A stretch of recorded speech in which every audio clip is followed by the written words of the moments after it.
ஹலோடா boys and girls, எல்லாரும் எப்படி இருக்கீங்க? நல்லா இருக்கீங்கன்னு நினைக்கிறேன். இன்னைக்கு நம்ம அங்காடியில என்ன ஸ்பெஷல் ரெசிபி பார்க்க போறோம்னா சப்பாத்தி தாங்க. என்னடா சப்பாத்தின்னு சொல்லிட்டு அதுல என்ன ஸ்பெஷல் இருக்குன்னு யோசிக்கிறீங்க. சப்பாத்தின்றது ஒரு ஈஸியான டிஷ் தாங்க. அது டெய்லி சாப்பிட்டோம்னா ஐயோ நாயிடும். இன்னைக்கு நம்ம பண்ற சில்லி சப்பாத்திய ட்ரை பண்ணி பாருங்க. வீட்டுல இருக்க குழந்தைங்கள்ல இருந்து பெரியவங்க வரைக்கும் கொஞ்சம் கூட மிச்சம் வைக்காம காலி பண்ணிடுவாங்க. தேவையான பொருட்கள் பார்த்துடலாமா?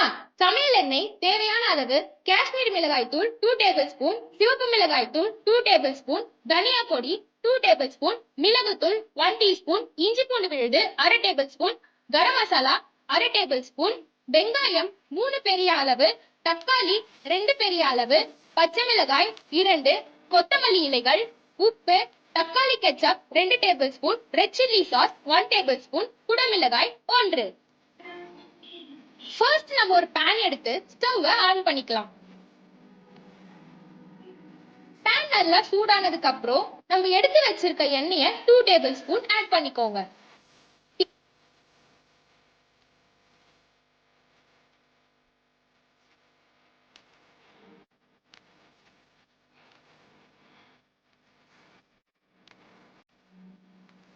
இப்ப எண்ணெய் நல்லா காஞ்சதுக்கு அப்புறம் 2 table spoon Kashmiri red chilli powder போட்டுக்கோங்க.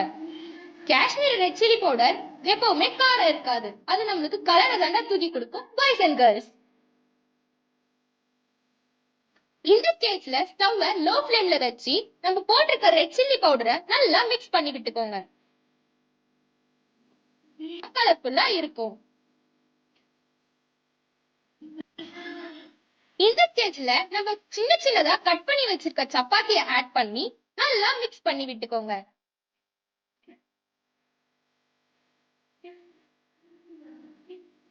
இந்த ஸ்டேஜ்ல ஸ்டவ்வை மீடியம் ஃப்ளேம்ல மாத்திக்கோங்க.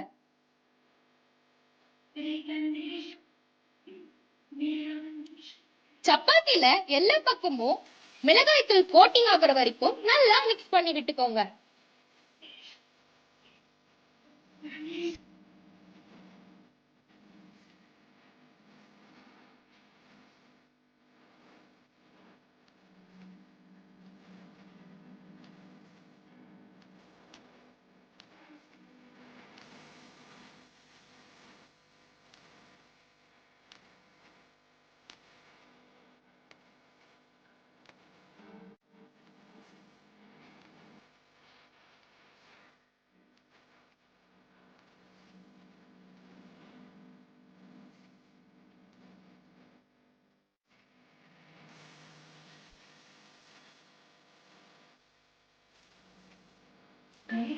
மறக்காம கொஞ்ச நேரத்துக்கு ஒரு வாட்டி நம்ம சப்பாத்தியை கலந்து விட்டுக்கலாம்.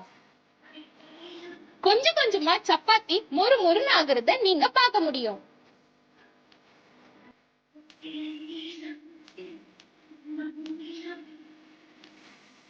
நீங்க பாக்குற இந்த மாதிரி சப்பாத்தி நல்லா மொறு மொறுன்னு வந்ததுக்கு அப்புறம் ஸ்டவ் ஆஃப் பண்ணிடுங்க.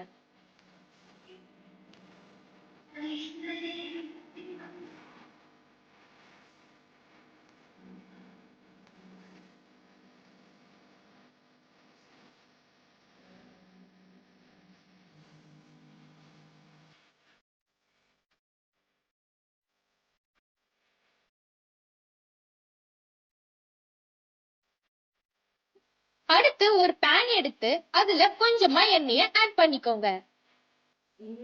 இதுக்கப்புறம் நம்ம கட் பண்ணி வச்சிருக்க 3 பெரிய வெங்காயத்தை ஆட் பண்ணி நல்லா வதக்கிக்கலாம்.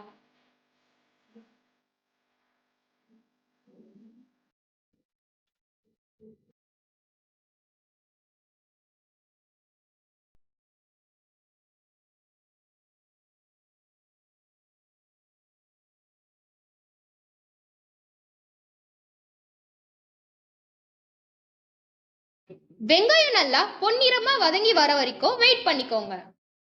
இப்ப வெங்காயம் பொன்னிறமா வதங்கி வந்ததுக்கு அப்புறம் நம்ம கட் பண்ணி வச்சிருக்க பச்சை மிளகாய ஆட் பண்ணிக்கலாம். அதையும் ஆட் பண்ணிட்டு நல்லா வதக்கி விட்டுக்கோங்க.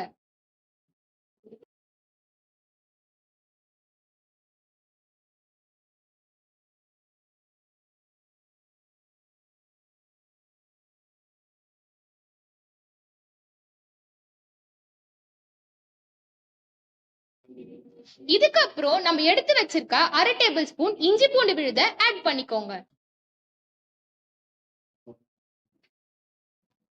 இஞ்சி பூண்டு விழுதோட பச்சை வாசனை போற வரைக்கும் நல்லா வதக்கி விட்டுக்கோங்க.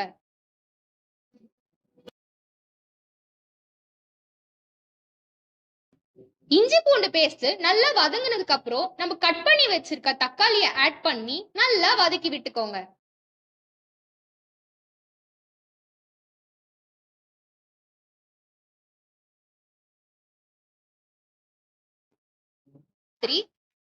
வெங்காயமும் தக்காளியும் நீங்க பாக்குற மாதிரி வதங்கி வந்ததுக்கு அப்புறம் நம்ம ஸ்டவ்வை மீடியம் ஃப்ளேம்ல வச்சுக்கலாம்.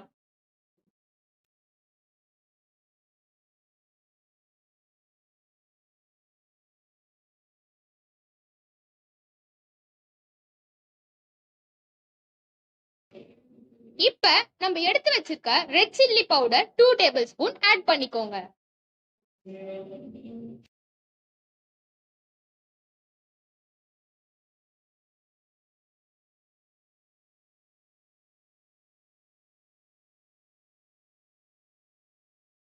அதுக்கப்புறம் 2 டேபிள் ஸ்பூன் கொரியாண்டர் பவுடர்.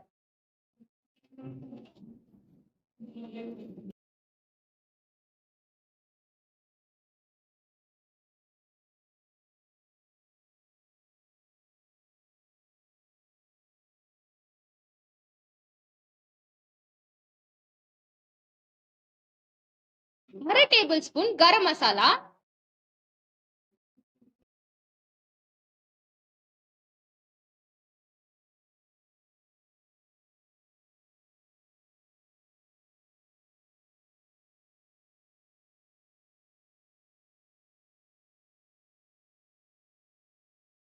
கொஞ்சமா சால்ட் ஆட் பண்ணி நல்லா வதக்கி விட்டுக்கோங்க.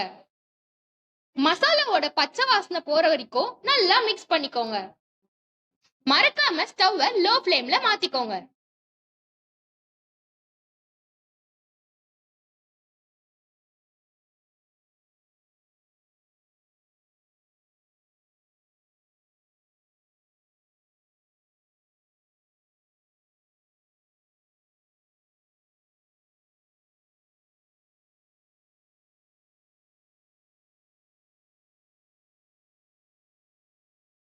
இந்த ஸ்டேஜ்ல நம்ம எடுத்து வச்சிருக்க 2 டேபிள் ஸ்பூன் கெச்சப்பை ஆட் பண்ணிக்கோங்க.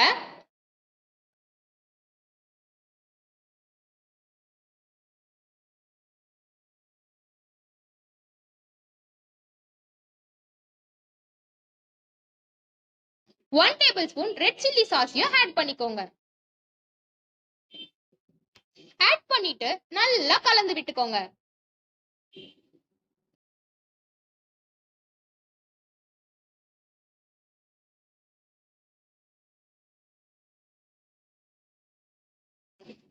கலந்து இந்த ஸ்டேஜ் வந்ததுக்கு அப்புறம் நம்ம கட் பண்ணி வச்சிருக்க குடமிளகாயை ஆட் பண்ணி நல்லா மிக்ஸ் பண்ணி விட்டுக்கோங்க. குடமிளகாய் வதங்கணும்னு அவசியம் இல்ல.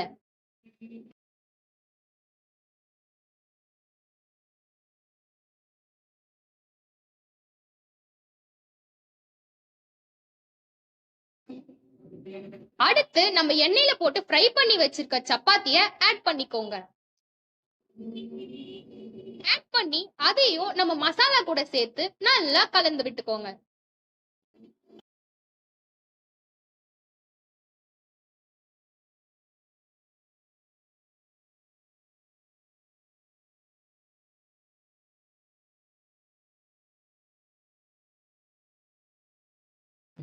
இப்ப சப்பாத்தியும் மசாலாவும் ஒன்னோடு ஒண்ணு மிக்ஸ் ஆகி இருக்கிறத உங்களால பார்க்க முடியும்னு நினைக்கிறேன்.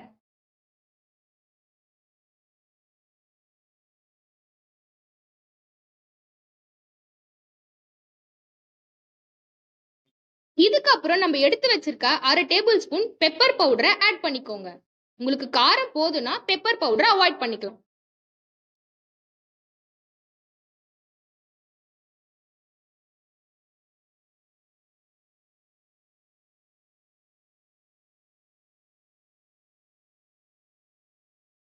இந்த பக்குவத்துக்கு வந்ததுக்கு அப்புறம் நம்ம எடுத்து வச்சிருக்க கொத்தமல்லிகளை தூவி ஸ்டவ்வை ஆஃப் பண்ணிக்கோங்க.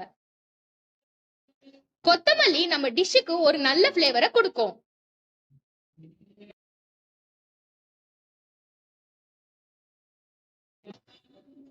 இப்ப இந்த டிஷ்ஷ போய் உங்க வீட்ல எப்பவுமே ஹோட்டலுக்கு போய் வாங்கி சாப்பிடறவங்களுக்கு செஞ்சு கொடுத்து பாருங்க. ஹோட்டல் பக்கமே போக மாட்டாங்கடா boys and girls.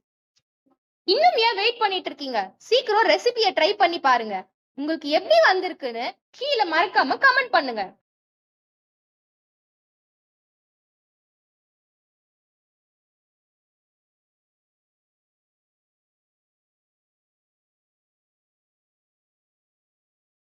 Thanks for வாட்சிங் த பாய்ஸ் அண்ட் கேர்ள்ஸ். வீடியோ பிடிச்சிருந்தா லைக் பண்ணுங்க. அடுத்து என்ன ரெசிபி வேணும்னு கமெண்ட் பண்ணுங்க. இந்த மாதிரி யூஸ்ஃபுல் வீடியோஸ் உங்க ஃப்ரெண்ட்ஸ் அண்ட் ஃபேமிலிஸ்க்கு ஷேர் பண்ணி செஞ்சு தர சொல்லுங்கடா boys and girls. Please subscribe to சமையல் அங்காடி அண்ட் பெல் ஐகானை கிளிக் பண்ணிக்கோங்க.